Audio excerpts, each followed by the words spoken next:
आज मैं आपको हिंदी भाषा में पाठ 13 संधि नामक जो चैप्टर है इसको मैं समझाऊंगी।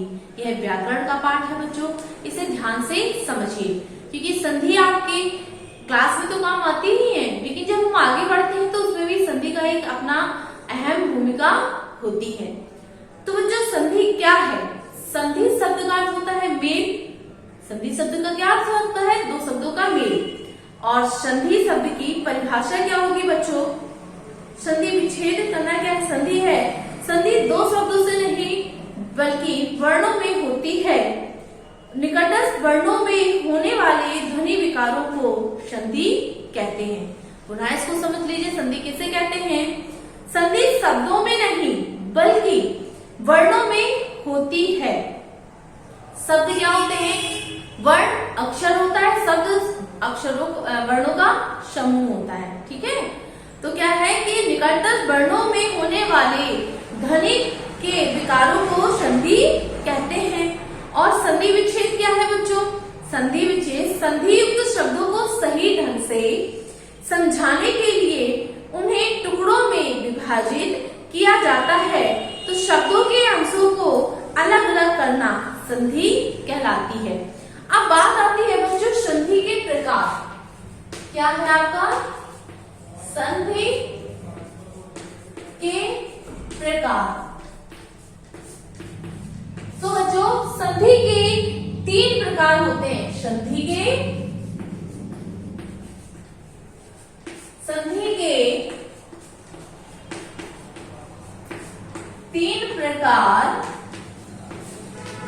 होते हैं। कौन कौन से होते हैं? सबसे पहला आपका होता है स्वर संधि। इसके बाद बच्चों आपका पहला कौन सा हुआ? स्वर संधि। दूसरा व्यंजन संधि और तीसरा विसर्ग संधि। विसर्ग संधि। तो बच्चों संधि के कितने प्रकार हुए? 3 हुए। कौन कौन से? पहला स्वर संधि, दूसरा व्यंजन संधि और तीसरा विसर्ग संधि। सबसे पहले इसमें से हम पढ़ेंगे स्वर संधि।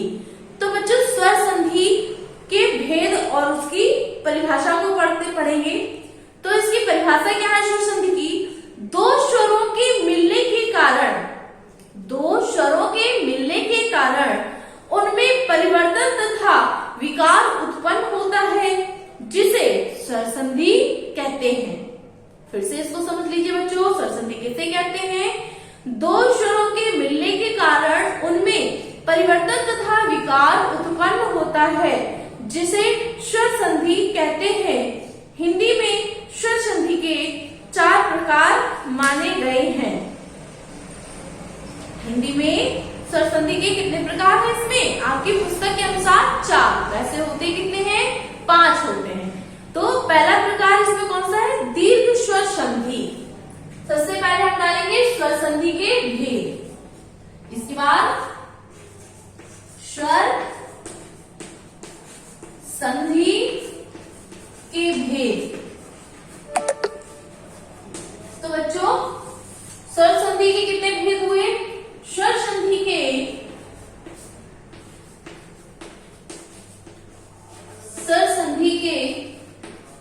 आपकी पुस्तक में कितने भेद बताए गए हैं? 4, लेकिन होते हैं 5, तो मैं आपको लेकिन 4 ही अभी भेद बता रही हूं।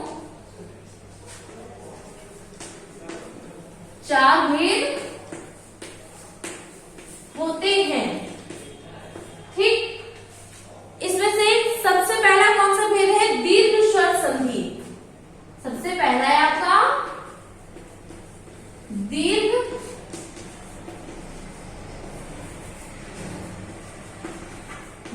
स्वर संधि। इसके बाद दूसरा है गुण संधि।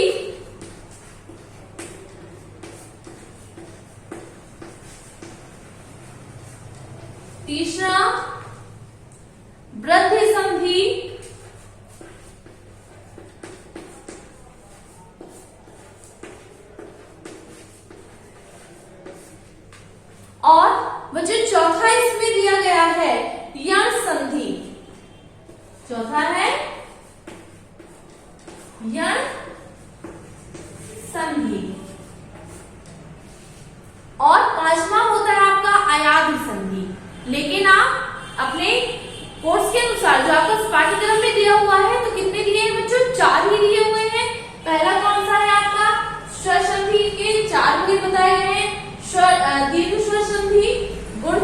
संधि, वृद्धि स्वर संधि और वृद्धि स्वर संधि।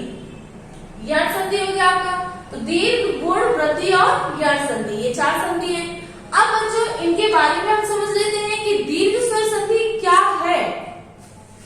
दीर्घ स्वर संधि बच्चों, जब ह्रस्व या दीर्घ आ, ई, उ आपस में मिलते हैं तो दोनों मिलकर दीर्घ हो जाते हैं।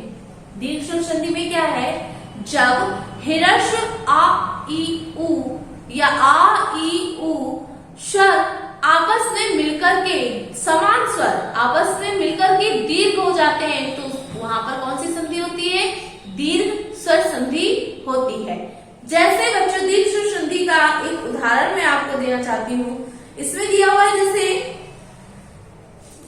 परमाणु, पहले का उदाहरण है, इसमें दीर्घ स्वर संधि का उदाहरण है परमाणु। तो संधि सदैव 2 पद में होती है, प्रथम और द्वितीय पद में। तो इसे हम परमाणु को संधि शब्द इसका बनाएंगे परम प्लस अणु, परम प्लस अणु, ठीक है। ये आपका प्रथम पद है और ये आपका द्वितीय पद है। तो परम में हमने क्या लिया, परम का प्रथम पद का अंतिम स्वर मां बोल रहे हैं, तो इसमें क्या आ रहा है, आ ध्वनि निकल रही है। इसके बाद द्वितीय जो इसका पद है, प्रथम पद और द्वितीय पद में इसमें अणु लिखा है, इसका भी हम प्रथम शब्द लेंगे आ प्लस आ बराबर दीर्घ आ।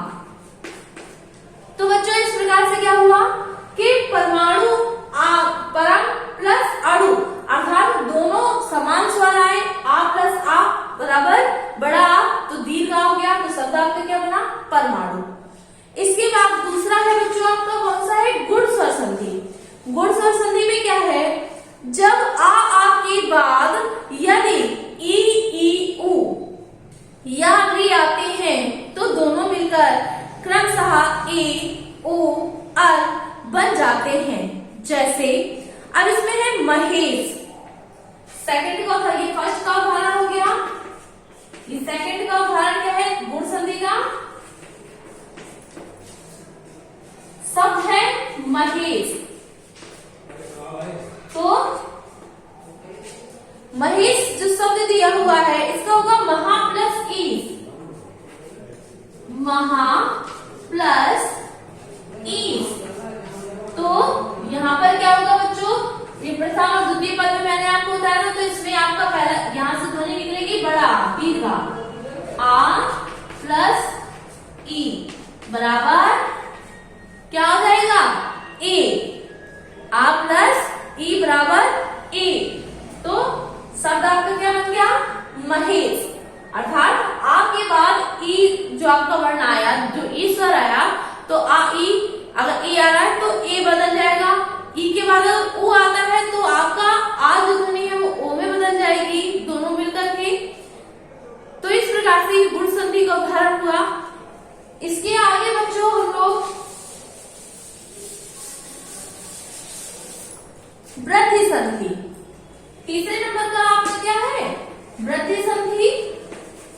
वृद्धि संधि में हम एक उदाहरण लेते हैं, वृद्धि संधि में लेंगे हम एक उदाहरण एक, ठीक है बच्चों, एक हो गया। अब इसका अगर हम विच्छेद करेंगे तो क्या हो जाएगा, 1 प्लस 1, ठीक है। तो 1 प्लस 1, तो का है जो प्रथम में, इसमें आ ध्वनि निकल रही है और इसमें ए, तो ये क्या हो जाएगा, दीर्घ आय, दीर्घ आय।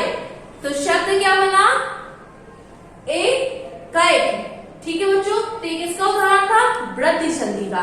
इसके बाद है आपका यण संधि, चौथा यण संधि। यण संधि का एक उदाहरण देखेंगे। यण संधि में दिया हुआ है जैसे इत्यादि, शब्द है इत्यादि, विच्छेद करने पर इति प्लस आदि, तो यहाँ पर ई प्लस आ, ई का या। बच्चों एक चीज इसमें याद सबसे पहले ध्यान में रखिए, इत्यादि शब्द में इति प्लस आदि ई का या, इसकी परिभाषा समझ लीजिए क्या है। ई उ और री के बाद कोई दूसरा स्वर आए तो ई का या, उ का वा और या का रा हो जाता है। इस प्रकार से ये आपकी संधि यहाँ पर पूर्ण होती है। इसके बाद बच्चों मैं व्यंजन संधि आपको नेक्स्ट क्लास में समझाऊंगी। तो बच्चों आज के लिए इतना काफी है। आपका दिन मंगलमय हो।